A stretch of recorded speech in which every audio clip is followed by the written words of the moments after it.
Hey everybody, it's Peter, and this is the 2024 KTM 390 Adventure, and it is the perfect beginner bike if you're willing to spend a little bit more. So we're going to talk about that and more in this video, because beginner bikes are a lot of things to a lot of people. Different people that started on one type of bike tend to favor that kind of bike, or tend to go the exact opposite of what they started and say, okay, I need something different than that bike. So we're going to talk about why I think this is the perfect beginner bike if you're willing to spend a little bit more. And we're going to go through this in detail because I think a lot of other videos leave out some of the key pieces in this bike that make it great for beginners. They talk about it from an adventure rider's perspective, they talk about it from a experienced rider's perspective, but they kind of forget to really get in depth in that beginner rider's perspective. So that's what I'm going to try to do in this video. But of course, if I don't hit the questions that you want me to hit, just do me a favor and let me know in the comment section. The more you like these videos, the more you subscribe on these videos, and the more you comment on these videos, gives me more access. And McLean Sports right now is giving me complete access to their entire vehicle lineup. So if you have a question that you want to know that I don't get to in this video, I can come back to it on this video, on this channel, answer you in the comment section, but also answer you in future videos. I reviewed this bike before, not the 2024 version yet, but that's what we're going to do today. So make sure you help me out, help the channel grow, and it'll help you out because I'll be able to answer more and more questions. All right, let's get going with this review. So before we go too far, we should clarify what a great beginner bike is. And again, I already kind of hinted at that. This is a great beginner bike if you want to spend a little bit more. So a lot of times beginner bikes, or people will recommend beginner bikes based on price as a primary factor. And that's a fair thing to do. If price is your primary factor, there's a lot of great bikes. Inside there right now, there's a Yamaha 250cc Cruiser. It's a V-twin. It's a great beginner bike. It costs less than this, even new. You could buy used. There's a Yamaha R3 in there. There's all kinds of great bikes that are great for beginners. And this one is also a smaller displacement bike, but it is a loaded with feature set. And that's part of why it costs a little bit more. It's gonna give you a little bit more. The other thing that you have to be aware is this comment section is going to fill up with people saying this bike is not powerful enough for them, or they'll just usually end it with powerful enough. And what I will clarify is that it may not be powerful enough for them. Sometimes motorcyclists, often motorcyclists, fall in love with performance because, you know, I drive a motorcycle that has basically Porsche level of performance, but it costs a lot less than a Porsche. So it depends on what you want. So my bias, am I in love with performance? Yeah, I am in love with performance, but I'm also in love with motorcycling. And the reason I fell in love with motorcycling is because I had a small displacement, versatile bike as my very first bike, and it really opened up the entire world of motorcycling. So while I currently drive a more performance-oriented bike, this thing just makes me want it, even as an experienced motorcycle. So if you need speed, if that's your reason on getting into motorcycling, this one's not the best option for you. And frankly, you can spend, if you're gonna spend this much money, you can get performance for this much money. Again, it's not that expensive, but it's more expensive than the average beginner bike. This bike is loaded with features. It'll help you fall in love with all kinds of motorcycling. And if you're a beginner rider, you may have in your head what you want to do with a motorcycle, but you may find out after your first bike or while you have your first bike that the type of riding you do is maybe different than the type of motorcycle you first thought. Sometimes cruiser riders, my first bike was more of a cruiser, found out they want a little more performance. Sometimes sport bike riders found out they want a little bit more comfort. So dual sport riders find out they want a little bit more of maybe everything. And that's kind of where this bike fits in. It allows you to have any kind of riding you want, but gives you a whole lot of features so you don't have to move on from this bike other than top speed. All right, let's go through this bike in detail and talk about why these features are great for beginners. So if you've seen my reviews before, you know the very first thing I do is I look at the front wheel. The front wheel tells you the intent, or the manufacturer's intent of this motorcycle, of any motorcycle really, if you look at the front wheel. And what this does, it says, hey, it's an adventure bike. And it is an adventure bike, but it's a little different than other adventure bikes. So adventure bikes in general are on-road and light off-road bikes. You can make the case that adventure bikes are heavy off-road bikes, but I'll make the case that dirt bikes are always better in the heavy off-road. The point is, this is a bit of a go-anywhere type bike. Think of it like an entry-level Jeep. So it hasn't got like the Rubicon and massive tires that make it everything great. It hasn't got the massive ground clearance, but it can go basically down any road, any dirt road, hard packed trails, normal trails, and probably beyond that. But for the average rider, it's gonna take you just about anywhere. And you see that in here. So what you're looking at here is, instead of having the cast wheels that you have the fancy wheels on a sport bike, you've got the traditional spoke wheels. That makes it stronger. This is a good thing to have.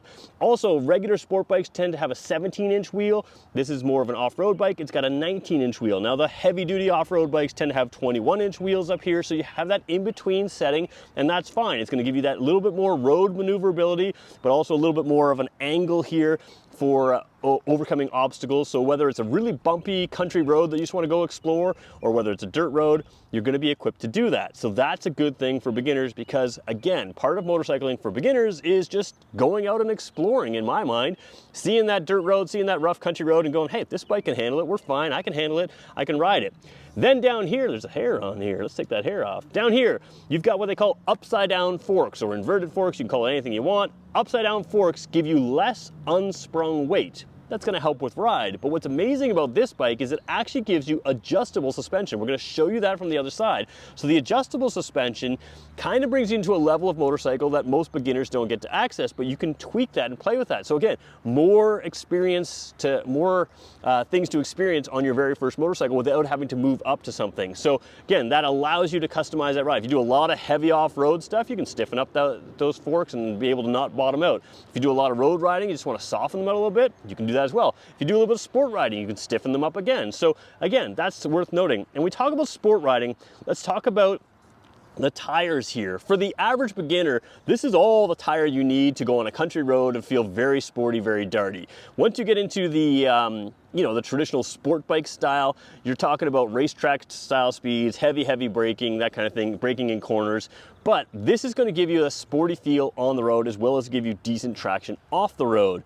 Now it does have disc brakes back here, has ABS disc brakes. This thing has cornering ABS, which means the actual ABS system can sense when the bike is leaning and adjust the ABS system to your lean angle, which a lot of bikes, much more expensive than this, don't have. That is a great safety feature, to not just have ABS, but to be able to jam on those brakes in a corner. Now, I don't recommend jamming on brakes in a corner, but if you do, it's gonna have electronics that work with you rather than work against you. So all of those are great beginner functions, and we've only looked at the front wheel. Let's keep moving back.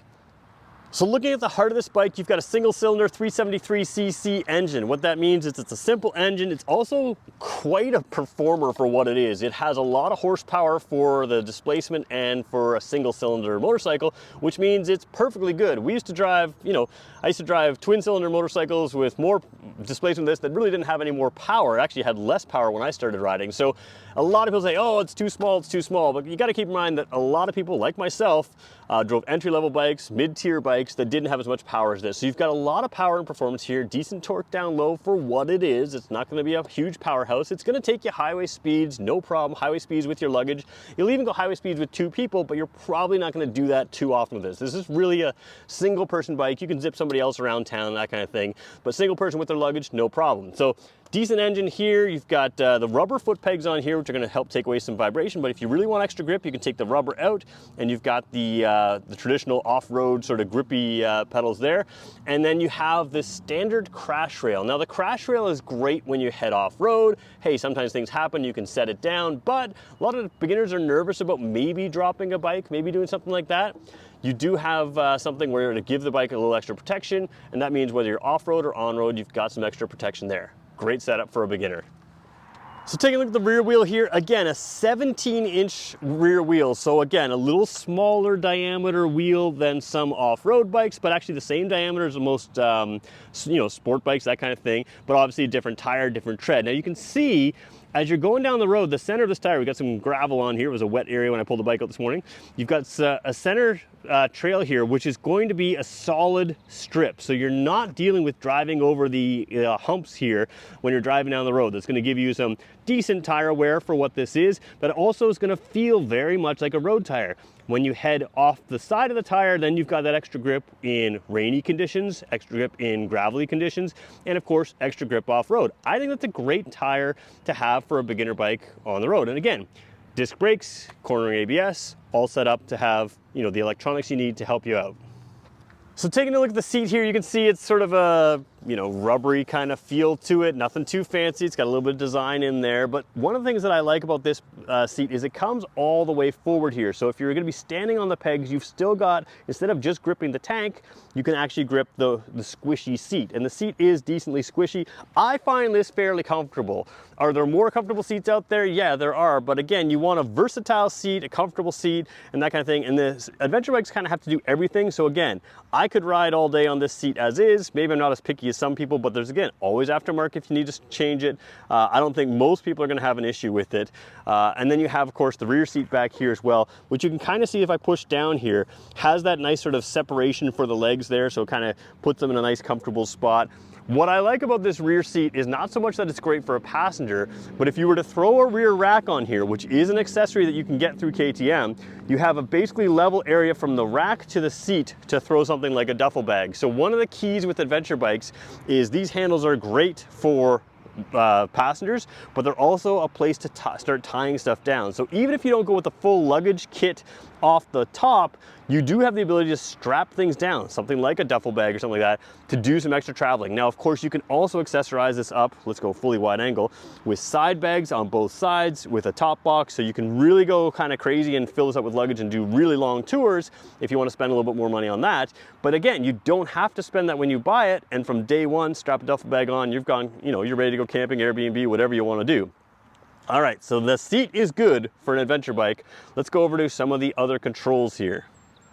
So before we take a look at the sort of digital controls, let's look at the basic controls of the motorcycle here. You've got the clutch lever here. Clutch lever is adjustable. I really, really like that. And it's a slipper and assist clutch. So again, this is a great beginner feature that's also used on performance bikes. In fact, the slipper and assist clutch was born on the racetrack and then brought to beginner bikes. What does it do? Basically, if you're new to riding and you dump that clutch and you maybe haven't rev matched properly on a downshift, instead of having the rear wheel slip, which it can do, the rear wheel can kind of almost lock from the engine braking and slip a little bit. Instead of having the rear wheel slip, this works to allow the clutch to slip instead, to make it safer if you just dump that clutch. So again, useful on the racetrack, but also useful for beginners. If you mess up your shift, the system is going to work, the mechanical system is going to work with you to help keep you, to give you better traction. But the other thing it has, the slipper and assist, the assist part is that same system actually creates a lighter clutch pull. So as you're driving through town, doing your shifts and that kind of thing, you have a little bit lighter clutch pull. Makes this a great in-town bike. It also has an adjustable clutch lever. Now this is useful for people with different size hands, but it's also useful for that grab point on the clutch. You can kind of put it where you want it by moving this around. So whether you're shorter, taller, larger hands, smaller hands, or you just want to have really precise control of that grab point on the clutch, you can have that here. That's just the clutch. Now you can't see the full protection that you have here, but this is something you see on dirt bikes. Sometimes it doesn't connect back to the handlebar. This is the good kind. If you were to drop the bike, it's going to keep your clutch lever and brake lever intact there, like keep them good. But it also allows you to have a little extra wind protection, a little extra bug protection. If you're going down a gravel road and a rock shoots up, the kind of rock that breaks your windshield, it's not going to break your finger, it's just going to hit this instead. So longer riding season, because your hands don't get as cold. You can also get heated grips if you wanted that. More protection from bugs and other stuff. Allows you to wear lighter gloves in the summer maybe and have a little, still the protection you need. You still want good protection here if you fall, but maybe a little less protection on the backside. You'll get some more airflow through. Lots of good options, and these are really nice to have, so I really appreciate that. You can see here while we're here, there's your high beam on, there's your normal headlights, and then you can have a flash to pass with the high beam. I showed you that because I want to show you the other side right now, so let's do that.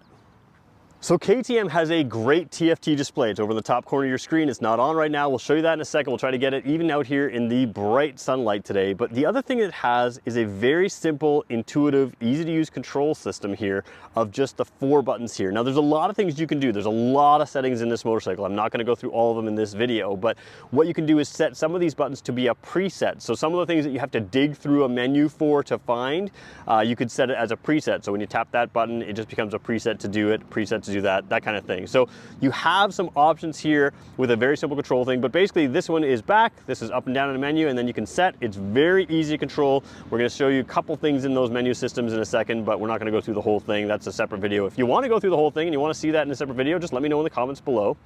Signal lights down, or signal switch down here. Again, quality feeling stuff. Nothing like nothing chintzy on this bike. And then you've got the horn down below. So simple controls by moving that headlight switch up here like they do on more expensive bikes. You've got a simple control set, easy to control over here. The other side, just a start switch and a kill switch, simple stuff. Let's take a look at the dash now. All right, so we're zoomed into the dash here. I'm gonna turn it on, it's a TFT display. Now, full disclosure, you can see the reflection of my hands. That is less reflective in person than it is in real life. So I'm giving you the worst possible scenario of bright sunshine out here looking at this TFT display, and the camera never films as well as my eyes can see. However, you can read it pretty clearly on camera, which means you can read it very clearly in person. This is one of the reasons I think KTM does a really good TFT display. So first of all, it's clear, it's easy to read. You can have sort of a lighter mode and a dark mode. You can see that you've got your fuel tank there, your temperature gauge right there, so that's where those little dots are. You can see the ride modes. There's street mode right now, ABS is set to road mode, and the traction control is on. So there's lots of things that sort of show you off the top right away. You've got odometer right there, 0 kilometers on this thing, and you've got the speedometer, you've got the tachometer there as well, and the tachometer is the traditional shape, which I really quite like. So I'm going to turn the kill switch off for a second. You can see that yellow disappears, and then we've got the side stand on. So there's lots of warnings here to tell you sort of what's going on. You got a gear indicator up there, the neutral indicator, so lots of things going on. Once I turn the kill switch on, it doesn't matter what gear it's in, so that's what that is. So we're going to cycle through just some stuff in the menu here. Get rid of some of these transport lock and everything else. All right, so we're gonna cycle through. You can see the menus right there. You've got trips information. Then you got a whole bunch of other trip information over here. So we can come back into there. So fuel range says 270 kilometers. That can vary based on how you're riding and that kind of thing.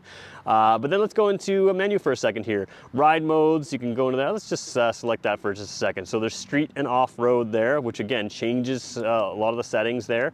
Motorcycle, I like this on the KTM's motorcycles. So you have the traction control and the ABS settings, which you can play with in there individually. All kinds of other settings here. Let's just zip into that for a second. Favorites, remember I said a quick selector? So the quick selector is when you can set one of those buttons that I showed you to something, so you can choose what you want it to do, so you don't have to dig through these menus to do stuff. Bluetooth, I should mention here, you've got Bluetooth connectivity here. Some navigation capabilities in here, but it's not what I would use, although you can use a little bit. Display themes, shift lights, all kinds of stuff. So there's a ton of information in here, and you can flip through this while you're riding on KTM stuff. So I don't recommend you do it while you're riding, but a lot of times you have to come to a full stop. Everything else, if you're at a stoplight or something like that, you just want to change a setting quickly and you know what you're doing, you have the ability to do that. Basically, they trust you to do that. So that's kind of nice to have. Lots to dig in through right there, but the biggest thing you need to remember is you've got so many modes for road. You've got so many things like the cornering ABS. You've got that IMU, they call it, which senses the bike's direction, whether it's leaning forward, back. Actually, let's just come out a little bit, I'll show you. So whether the bike's leaning forward or back, whether like left or right, whether the rear wheel is skidding out or not, all of those things can be sensed by the IMU, and you have electronics that can handle that to work with you for both the traction control, ABS, and other things. So that is a very rare thing to have. Now, we mentioned that you can sort of, through an app, get a little bit of GPS type stuff, but really what I want to focus on is right there. I don't know if you can read it. I can't see through my screen if you can read it, but what it says over here is remove for GPS mount. If you want a GPS mount, you've got it right there. You have the option of doing that. So we scroll down a little bit here. You've got a 12-volt port right in the center, right over here. So you've got everything there to make this a full adventure bike, including a small windshield, which is going to give you a little bit of wind protection on the chest, but not make it too hot. It's going to keep fresh air to the helmet, or a clean airstream to the helmet, but take some air off the chest, which makes it more comfortable to ride for a long time. So everything you need for an adventure bike, all set up right there. And then we haven't even talked about right down here, that adjustable suspension. Remember we talked about that at the very beginning where we said the upside down forks give you some adjustable suspension. So red is rebound. Over on the right side, it's rebound there. And then you've got compression damping over here, and it says compression just above there, so we'll just turn it so you can maybe see that, COMP. And of course, a lot of bikes make you use tools to adjust these. You can adjust these on the fly, whether you're riding, whether you're stopped, whatever you want, and that really allows you to understand what you're doing with how to set it up. Now remember, if you're worried about adjusting this and you want to screw it up, the owner's manual will tell you how to do it. Basically, it'll say you turn all the way to the right or left and then do so many clicks back to take you to a standard mode. But it also has standard modes in the owner's manual. It'll tell you like an off-road mode, different kinds of modes. So you can sort of play with it, and once you get it to the mode you want, you can just tweak it a little bit, see if that makes a difference, tweak it a lot, see if that makes a difference. But you can learn not just motorcycling, but you can learn suspension adjustments, so when you move to a bigger, different bike, you already have it fully sorted out because you can feel more on this lightweight bike. So usually earlier in the videos when I sit on the bikes, I haven't done that yet. So before we fully wrap up, let me just show you sitting on the bike. Is it a little bit tall? Yes, it is a little bit tall. But McLean's here has a lowering kit for you. So if you want everything in this bike, but you're a little bit shorter than me, I'm a 6-footer, proportional 6-footer, so you can kind of see. The reason that my toes are tippy-toed here is not so much from the seat height. A lot of people advertise seat height from a perspective of like how high it is off the ground, but that doesn't show you the width of the seat. The width of the seat is, to me, what makes it comfortable, but it can make it a little bit harder to reach.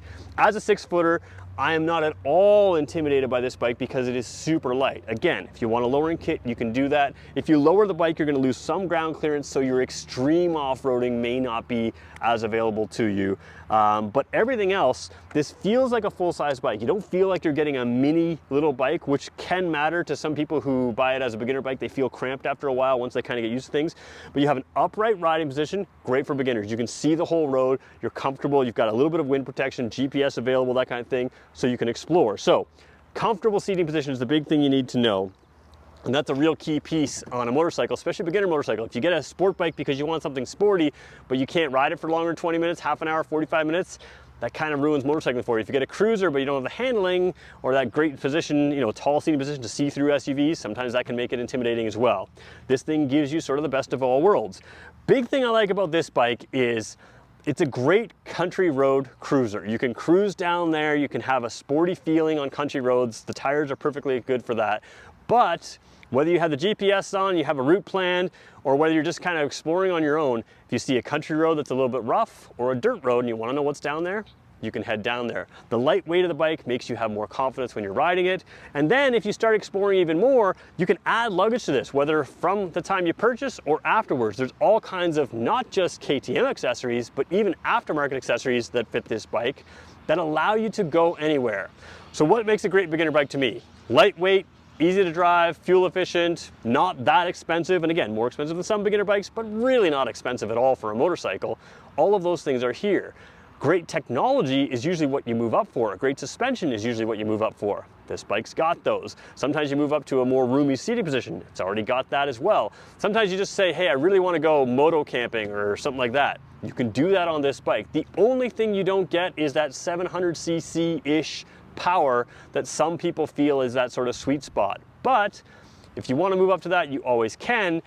In many cases, you're going to sacrifice some of the features on this bike to move to those bikes. So if features matter for you, you're basically going to do a lot of, you know, country road exploring anyways. Power's great. If you want to go on the highway, you can go on the highway. Most of the time, no matter what CC bikes we have, all of us are out on country highways anyways, because that's more enjoyable anyways. And this bike does that perfectly. So, is it the perfect bike for everyone? No. But is a bike like this versatile? Yes. If you decide after buying this bike that you want something more sporty, most of your riding is done fast corners on the country roads and you want something more sporty, this bike can set you up for that. If you want something that you do a lot of cruising and just casual things, you thought maybe a cruiser is good for you, hey, you can still do all that same riding with this and you get a cruiser later. If you want an adventure bike in the future, you can get an adventure bike. You're going to add weight, you probably won't add any features, but you might add some more power and that might be useful. Even things like cruise control you can get when you move up from there. So adventure bikes are just great bikes anyways because they're super versatile. And this one in this price class with the feature set in the CC class makes insurance cheap. It really is a great, great option and probably the best beginner bike out there if you're willing to spend a little bit more. There's my review, everybody. Thanks for watching. Make sure you let me know in the comments the types of things that you want to know, maybe stuff I've left out, and we'll come back to it again and again. And yeah, do me a favor, if you made it this far, hit a like and maybe hit the subscribe button. We'll catch you in the next one.